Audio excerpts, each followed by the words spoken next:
বউকে কটু কথা বলবেন না। আল্লাহ নবী বলেছেন বউকে কটু কথা বলো না, গালি দিও না, মারিও না। শেষ পর্যন্ত চায়ের যদি মারাই লাগে মুখের উপরে মারো না, মুখের উপরে মারা চিরদিনের জন্য নিষেধ।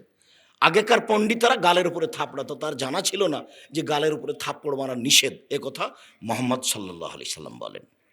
কাঁধ থেকে উপর দিক চিরদিনের জন্য মারা নিষেধ। 5 ওলা তাহাজুর ইল্লা ফিল বাইত, তুমি তোমার স্ত্রীকে তোমার বাড়ি ছাড়া কোথাও যেতে দিও না। ওলা তাতরুকা ইল্লা ফিল বাইতে, তুমি তোমার বাড়ি ছাড়া তোমার স্ত্রীকে কোথাও যেতে দিও না। চাচির বাড়ি যেতে পারে না, খালার বাড়ি যেতে পারে না, নানির বাড়ি যেতে পারে না, মায়ের বাড়ি যেতে পারে না, জরুরি প্রয়োজন ছাড়া বাড়ি ত্যাগ করতে পারে না। বগুড়া বাজার তো বহু দূরের কথা, কা পুরুষের স্ত্রী বগুড়া বাজারে যায়? একেবারে নিম্ন শ্রেণীর ইতর শ্রেণীর মানুষ যারা তাদের স্ত্রীরা বাজারে যায়। কই, আমরা তো 30 বছর থেকে 90 সাল থেকে সংসার করছি, আমরা তো বাজার ভাবতেই পারি না। আমরা পুরুষ মানুষই যায় না, তো মহিলা মানুষ বহু দূরের কথা। বেঁচে নাই দুনিয়াতে, বেঁচে আছি তা আপনার চেয়ে ভালো আছি বলে আমার মনে হচ্ছে। এবং মান সম্মান দেখে গেলে ছুটে বেড়াচ্ছে। আমি যদি আপনার এখান থেকে সামনে দিয়ে হাঁটি, মানুষ খালি আমাকে সম্মান করার জন্য ছুটে চলে যায়। পৃথিবীর যে কোনো বিমানবন্দরে নামলে দেখবো যে পিছন থেকে মানুষ দৌড়ে আসছে। সৌদি আরব, কুয়েত, কাতার, বাহরাইন, আপনার দুবাই, আবুধাবি, ওমান, যেখানেই যায় সম্মান নিজে থেকে পাওয়া যাবে, উপরওয়ালার কাছে আছে। নিজের স্ত্রীকে বাজারে পাঠাবেন কেন? আপনি যাবেন, আপনার ভাই যাবে, আপনার ছেলে যাবে, ওর শ্বশুর যাবে, ওর দেবর যাবে, ওর ভাসুর যাবে, এ কেন যাবে? এর লজ্জা হয় না? এর শরম হয় না? 3 শ্রেণীর মানুষ জান্নাতে যাবে না, তার মধ্যে আপনি আছেন। 3 শ্রেণীর মানুষ জান্নাতে যাবে না, তার মধ্যে আপনি আছেন।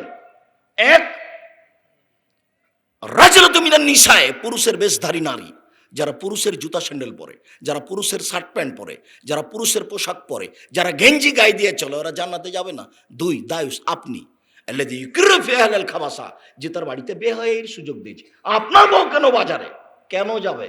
উপস্থিত বৈঠকের দিনই মুসলিম বোন, আপনাকে বলছি, আপনার লজ্জা থাকা দরকার, আপনার ইতস্তবোধ থাকা দরকার। আপনার বাজার ভেসে যাক, কেন যেতে হবে আপনাকে? আপনার একটা গায়ে, আপনাকে বলছি এবার, আপনার তো একটা গায়ে পুরুষত্ব থাকা দরকার। আপনার স্ত্রী খালি বাড়ির বাহিরে গিয়ে একটা জিনিস নিয়ে এসেছে, তখন আপনাকে খেপে যেতে হবে। কেন? আমাকে বললেই হতো।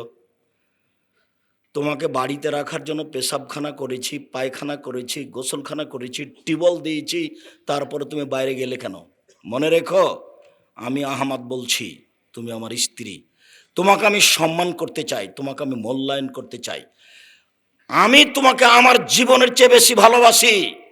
আল্লাহ তোমাকে যে উদ্দেশ্যে সৃষ্টি করেছেন, আমাকে শান্তি তৃপ্তি দেওয়ার জন্য আল্লাহ তোমাকে সৃষ্টি করেছেন, আমাকে শান্তি তৃপ্তি দেওয়ার জন্য আল্লাহ তোমাকে সৃষ্টি করেছেন, এ কথা আল্লাহ বলছেন। এরপরে যদি আমি তোমাকে দেখি বাইরে গিয়ে তুমি একটা খড় নিয়ে এসেছো, একটা কিছু নিয়ে এসেছো, তৃপ্তি হলো না, আমি কষ্ট পেয়েছি, দাঁত খুলে দেবো। আমি তোমার স্বামী বলছি। চোখ যেভাবে ঘুরে বউ সেভাবে চলে, তার নাম ক্ষমতা। চোখ যেভাবে ঘুরে বউ সেভাবে চলে, তার নাম ক্ষমতা। উপস্থিত বৈঠকের মুসলিম বোন, আপনার লজ্জার দাবি রাখি। ঢং ঢং করে চলে হাট বাজার করে ভালো তরকারি রান্না করে জাতিকে কিছু দেখে কিছু করতে পারবেন না। জাহান্নাম রেডি হয়ে আছে। জাহান্নাম বলতে নারী আর নারী, জাহান্নাম বলতে নারী আর নারী।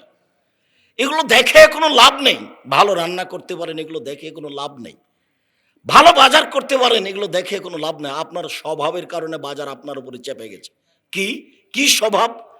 আপনাকে আপনার স্বামী একটা কাপড় কিনে নিয়ে এসে দিয়েছে, তখন আপনি বলছেন কাপড় ভালো লাগে না। কি কাপড় নিয়েছেন? 2-3 দিন দেখার পর আপনার স্বামী বলেছে তাহলে তুই বাজারে যা। এই তো হয়েছে। আপনি যদি বলতে শিখতেন আমি হামিদপুরের গ্রামের মেয়ে, আমি অত বুঝি না, আপনি যাহাই আনিবেন তাহাতেই আমি খুশি রইয়াছি, তখন শয়তানের সুযোগ পাবে না। আর যখন আপনার অভিমান বেড়ে যাবে, তখন শয়তান আপনাকে খেপিয়ে তুলবে, বল যে আরো ভালো, আরো ভালো, আরো ভালো। যেটা আনবে সেটাই ভালো লাগে না, যেটা করে সেটাই ভালো লাগে না, মানে অভিমান আরো ভালো। তখন শয়তান ওকে খেপিয়ে তুলেছে, শেষ পর্যন্ত বলেছে তুই বাজার যা। সম্মানিত দিনী ভাই বোন, বলছিলাম স্ত্রীকে কটু কথা বলবেন না। যৌতুক নেওয়া তো বহু দূরের কথা। 5টা জিনিস মানে স্বামী দায়িত্ব পালন করবেন। মহান আল্লাহ বলেন, সত্যবাদীদের অন্তর্ভুক্ত হও। আমাদের নবী মুহাম্মদ সাল্লাল্লাহু আলাইহি সাল্লাম বলেন, আদখিলনি মুদখালান কুল আখরিজিন মুখরাজান সিদকা। হে আমার প্রতিপালক, তুমি আমাকে, আমি যে মক্কায় ছিলাম এখন মক্কা থেকে চলে যাচ্ছি, তুমি আমাকে এখানে সত্যবাদী করে বের করো, আর যেখানে আমি যাব সেখানে আমাকে সত্যবাদী করে রেখো। আমি জাতির সামনে কোনোদিন মিথ্যুক হতে চাই না, আমি এই বিপদ ঘাড়ে করতে চাই না।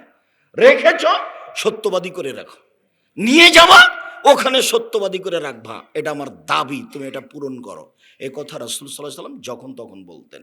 আল্লাহ তাআলা বলেন, ইন্নাল্লাহা লা ইয়াহদি মান হুয়া মুসরিফুন কাযাব। যে মিথ্যুক সীমা লঙ্ঘন করে আল্লাহ তাকে পথ দেখান না। আল্লাহ বলছেন, উযকুরু ফিল কিতাবে ইব্রাহিমা ইন্নাহু কানা সিদ্দিকান নাবিয়্যা। পৃথিবীর মানুষ, তোমরা যদি কেউ সত্যবাদী মানুষকে দেখতে চাও তাহলে ইব্রাহিমকে দেখো।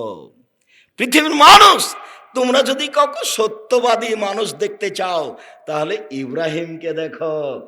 যদিও ইব্রাহিম আলাইহিস সালাম যে কথাটা মিথ্যা বলেছিলেন সেটা মূলত মিথ্যা নয়, আল্লাহ সেই মিথ্যাকে গ্রহণ করলেন না। আল্লাহ বলছেন ইব্রাহিম সত্যবাদী মানুষ। পৃথিবীর মানুষ, তোমরা সত্যবাদী মানুষকে দেখো কোরআন মাজিদে। কে তিনি?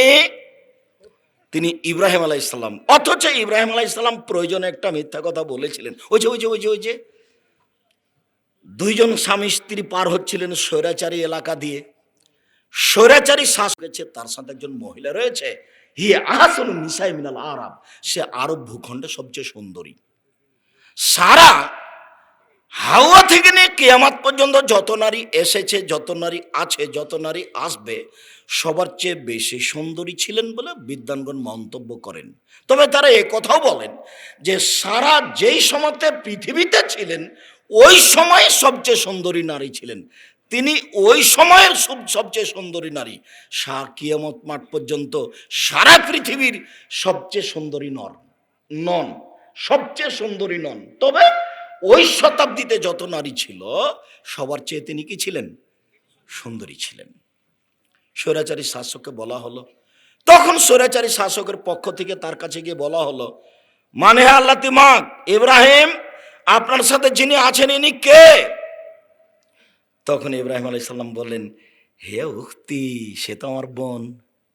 উনি তো বললেন না যে স্ত্রী, বললেন সে আমার বোন।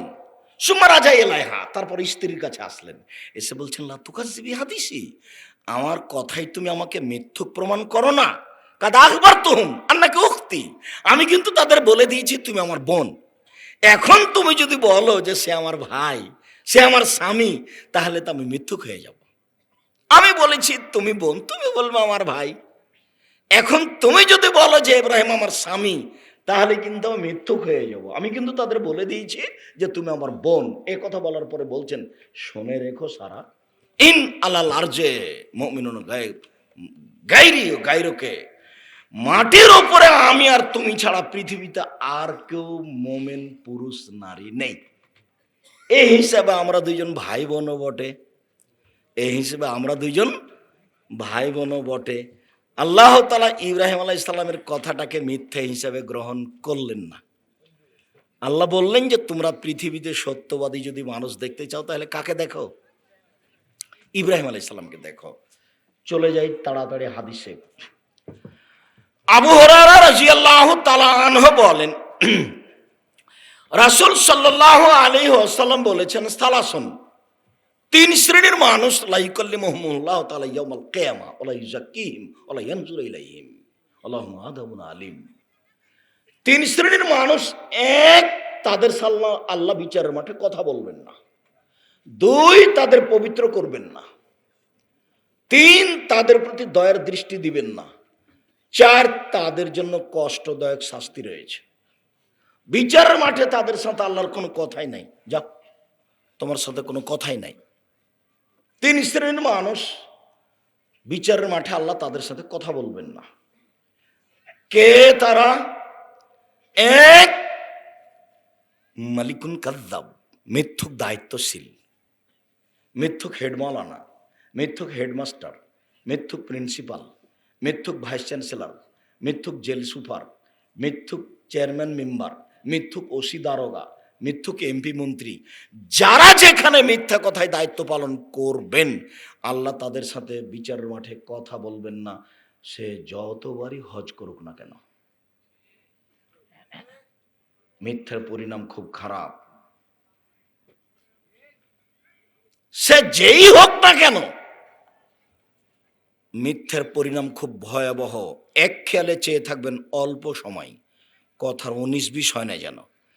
আর কোনো প্রয়োজন দেখাবেন না আমাকে, দয়া করে আধা ঘন্টা 20 মিনিট আমাকে কোনো প্রয়োজন দেখাবেন না যে আমি একটু পেশাব করে আসি, একটু চা খেয়ে আসি, একটু গল্প করে আসি, এরকম নোংরা আচরণ আমাকে দেখাবেন না দয়া করে। আপনাকে আমি অনেক ভালোবাসি, আর আপনার ভালোবাসারই সুবাদে আমি খুব কষ্ট করে এসেছি। আমি ঢাকা হয়ে সিরাজগঞ্জ হয়ে ভোরে পৌঁছেছি রাজশাহী, সকালে গাড়িতে আমি দিনাজপুর গেছি, দিনাজপুরে সারাদিন এভাবে থেকেছি, দিনাজপুর থেকে আমি ঘুরে গাইবান্ধা হয়ে এখানে আসছি। কাজে আপনি আমাকে ক্লান্তি দেখাবেন না যে আমি সকাল সন্ধ্যা থেকে বসে আছি, আমি আপনার চেয়ে ক্লান্ত, এইটা আপনি আমাকে দেখাবেন না দয়া করে। আপনাকে আমি অনেক ভালোবাসি। আর আপনারা কোনো প্রয়োজনীয় কোনো কথা স্টেজে বলবেন না। পাখি যেন মনে করে সবাই পাথর, একবার এক খেলে চেয়ে থাকবেন পাথরের মতো। আর তোমরা যারা দায়িত্ব পালন করছো, যারা ডান বাম দিয়ে হাঁটছে, ওরা কিন্তু মনে করছে আমরা নাগালের বাইরে আছি। তোমরা ছেলেরা ভেতরে পাহারা দাও এবং বাইরে পাহারা দাও, কোনো মানুষ চলাচল করতে পাবে না, তার কোনো প্রয়োজন গ্রহণ হবে না। এখন কোনো প্রয়োজন ঢং দেখাবেন না আমাকে। নিজেকে আপনি গরু ছাগল মনে করিয়েন না, আমি আপনাকে মানুষ মনে করছি, অতএব আপনি নিজেকে পশু প্রাণী মনে করিয়েন না। একটা বাক্যের মূল্য 1 কোটি টাকা, এই হিসেবে আপনি বসে থাকেন। আমার জীবনে আমি কোনোদিন কেসা কাহিনী বলিনি, আমার জীবনে আমি কোনোদিন অপ্রয়োজনীয় বাক্য বলিনি, কোনোদিন আমি হানাফিদের বিরুদ্ধে একটা বাক্য বলিনি, কোনোদিন আমি দল মাঝাব নিয়ে একটা বাক্য বলিনি, সরকার বিরুদ্ধে একটা বাক্য কোনোদিন বলতে যায়নি। 3 শ্রেণীর মানুষের সাথে আল্লাহ কথা বলবেন না, এ কথা মুহাম্মদ সাল্লাল্লাহু আলাইহি ওয়াসাল্লাম বলেন। তার মধ্যে একজন মিথ্যুক দায়িত্বশীল, 2 শাইখুন জানিন, বেশি বয়সে জেনা করে যায়। কোথা থেকে দৌড়ে আসার কোথায় একটু এখন ক্ষতিগ্রস্ত করলো, আবার আপনাদের পাশ থেকে উঠে যায়, খেয়াল করেন না। দ্বিতীয় হচ্ছে শাইখুন জানিন, বেশি বয়সে জেনা করে যে, জেনা এমনিতেই মহাপাপ। 3 শ্রেণীর মানুষের ফাঁসির ঘোষণা আছে, হত্যার ঘোষণা আছে পাপের কারণে। 2 শ্রেণীর মানুষ বেঁচে যাওয়ার পথ আছে, 1 শ্রেণীর মানুষের বাঁচার কোনো পথ নেই। 1, কেসাস, আপনি যদি আমাকে হত্যা করেন, আমার বাপ মা আপনাকে হত্যা করে নেবে, তার নাম কেসাস। তবে আপনার বাঁচার পথ আছে, আপনাকে ফাঁসির মঞ্চে নিয়ে যাওয়া হয়েছে, আমার বাপ মা বলছে আচ্ছা থাক থাক থাক থাক, মাফ করে দিলাম, তখন আপনাকে ফাঁসির মঞ্চ থেকে নামিয়ে নেওয়া হবে। পাপ ছিল হত্যার যোগ্য, কিন্তু আমার বাপ মা ছেড়ে দেওয়ার কারণে এটা মাফ হয়ে গেল। 2, মুরতাদ, আপনি বললেন কোরআন মাজিদ আমি মানি না, মুসলিম শাসক আপনাকে ফাঁসির মঞ্চে নিয়ে গেল, ফাঁসি দিবে, যখন মঞ্চে নিয়ে গেছে গলায় ফাঁস দিয়েছে, আপনি বলছেন না না না আমার ভুল হয়েছে, কোরআন মাজিদ আল্লাহর কালাম, কোরআন মাজিদ আল্লাহর বিধান, তো আপনাকে নামিয়ে নেওয়া হলো, পাপ ছিল হত্যার যোগ্য। 3, জেনা করবে যে বিবাহ করার পরে তাকে হত্যা করতে হবে। জেনা করে যদি কেউ বিবাহ করার পরে, তাহলে তাকে বাঁচানোর পথ পৃথিবীতে নেই, কোনো পথই নেই, আল্লাহ ওই পথে উঠিয়ে দিয়েছেন। বিবাহ করার পরে কেউ যদি জেনা করে, তাহলে তার বেঁচে থাকার পৃথিবীতে কোনো পথঘাট নেই। তাকে যদি বাঁচাতে হয়, মুহাম্মদ সাল্লাল্লাহু আলাইহি ওয়াসাল্লামকে আবার দুনিয়াতে আসতে হবে। অবশ্য তিনি দুনিয়াতে থেকেও মানুষকে এইখান থেকে বাঁচাতে পারেননি। একজন মহিলা এসে বলল যে আমার পেটে অবৈধ সন্তান আছে, বিচার করে দেন। আল্লাহ রাসূল বললেন যে বাচ্চা হবে তখন আসিও। তো বাচ্চা যেদিন হয়েছে সেদিনই ওই একটা ন্যাকড়াতে করে জড়িয়ে নিয়ে চলে, এই দেখেন বাচ্চা হয়েছে, বিচার করে দেন। তা আল্লাহ রসুল দেখে অবাক, বলে আচ্ছা ঠিক আছে বাড়ি চলে যাও, যেদিন বাচ্চা দুধ ছেড়ে দিবে, দুধ খাও, যেদিন দুধ ছেড়ে দিবে সেদিন নিয়ে আসছে বিচার করে দিব। মহিলা চলে গেল। 2 বছর বাচ্চাকে দুধ খাওয়ালো। 2 বছর পরে বাচ্চা নিয়ে উপস্থিত, এই দেখেন বাচ্চা দুধ ছেড়ে দিয়েছে, হাতে রুটির টুকরা আছে। দৃশ্য দেখে আল্লাহ রসুল বলে, এই শোনো, এই বাচ্চাটাকে একজন লালন পালন করো। বাচ্চা তো এখন মাত্র 2 বছর। সঙ্গী সাথে তোমরা একে মাঠে নিয়ে যাও, মাঠে নিয়ে গিয়ে গর্ত খোঁড়ো, বুক পর্যন্ত মাটিতে পুঁতে দাও, চতুর্দিক থেকে ইট ঢেল পাথর মেরে তাকে মেরে মেরে বিদায় করে দাও দুনিয়া থেকে। সাহাবীগণ বলছেন আমরা মারছিলাম। খালিদ বিন ওয়ালিদ বলছেন আমি একটা পাথর তার মুখের উপরে মারলাম, বা তানাজ্জাহ দামলাও যে খালিদ, পাথরটা মুখে লেগে মুখ ফেটে ছিটকে রক্ত গায়ে লেগেছে খালিদের। বাহ! খালিদ তাকে গালিতে বসেছেন, এরকমই হবে কিছু, ছি ছি ছি ছি ছি ছি, একজন জেনাকারিনী মহিলার গায়ের রক্ত আমার গায়ে লাগলো, এরকম কিছু বলে হবেন। তখন আল্লাহ রসুল বলছেন, মাহানে নয় খালিদ, খালিদ থামো, তুমি একে গালি দিও না। লাকাত তাবাত তাওবাতান লা তাওবা সাহেব মকসিল্লাহ গফিরাল্লাহু। এই মহিলা এত তোবা করেছে, এই মহিলা এত ক্ষমা ভিক্ষা চেয়েছে, এই এত কান্নাকাটি করেছে।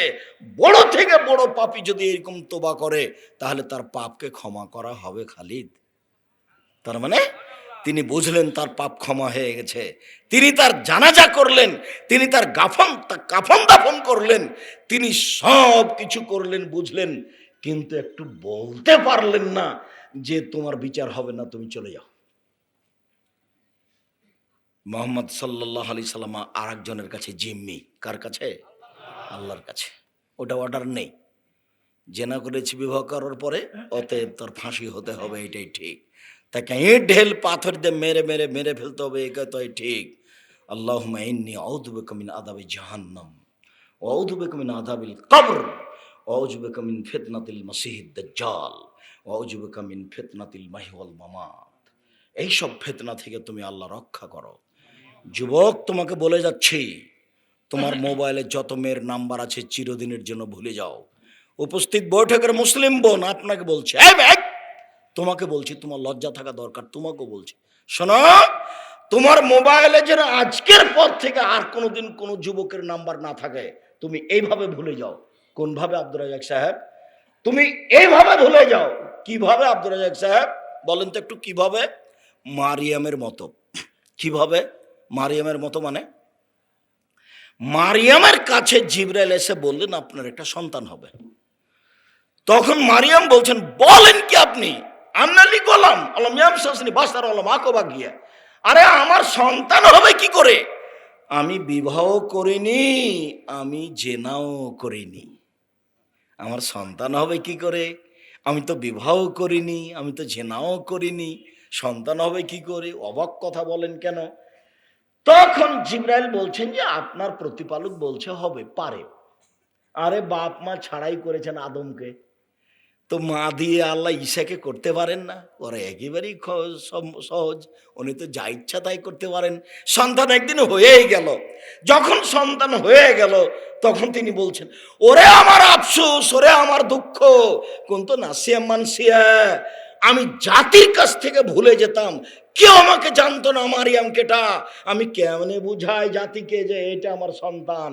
যখনই বাচ্চা নিয়ে গ্রামে যাব সবাই তখন বলবে, ছি ছি ছি ছি ছি ছি ছি ছি, মসজিদে থাকে, বায়তুল মুকাদ্দাসে থাকে, আর জেনা করে, জেনার সন্তান নিয়ে এসেছে, ছি ছি। সবাই যে আমাকে কথা বলবে, আমাকে যে গ্রামে কেউ জায়গা দিবে না, ওরে আমার আফসোস, কোন তো নাসিয়া মানসিয়া, আমি এমন ভাবে হয়ে যেতাম পৃথিবীর কোন মানুষ জানতো না মারিয়াম কেটা।